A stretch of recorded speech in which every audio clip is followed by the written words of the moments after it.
Comment penser ou comment envisager le développement de l'enfant à la lumière de toutes les recherches quand même qui se sont développées depuis une trentaine d'années, voire une quarantaine d'années, autour des bébés. La première idée, évidemment, c'est la question du regard. Pendant très longtemps, on pensait que les bébés ne voyaient pas. C'était une évidence qu'ils voient. Et non seulement qu'ils voient, mais qu'ils sont extrêmement attirés par le regard qui se penche sur eux. Et le premier regard, c'est le regard maternel, bien sûr. Les Bovici avaient une phrase que peut-être déjà d'autres collègues ont citée, qui était « la mère regarde le bébé qui la regarde hein, et qui se sent regardé par elle ».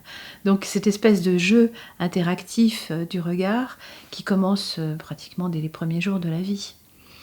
Mais justement, l'expérience à partir des mamans aveugles m'a enseigné beaucoup de choses sur ce premier regard. Et je pense que le regard n'est pas que vision. Hein. Le regard, c'est aussi une résonance hein, vis-à-vis de la sensorialité du bébé. Parce que lui, il cherche ça. Hein.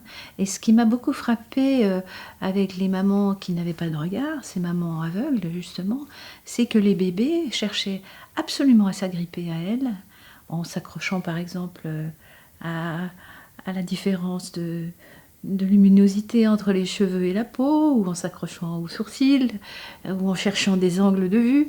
Enfin, c'était très très étonnant. Alors c'est ce qui m'a fait penser que justement ce premier miroir, c'est un miroir sensoriel, fait d'odeur, de contact, de rythme et bien sûr de voix, enfin auditif. Hein. Et quand on observe les tout petits, au tout début de la vie, leur attention auditive est tout à fait étonnante. Hein. Et ça fait partie aussi de ce premier miroir maternel.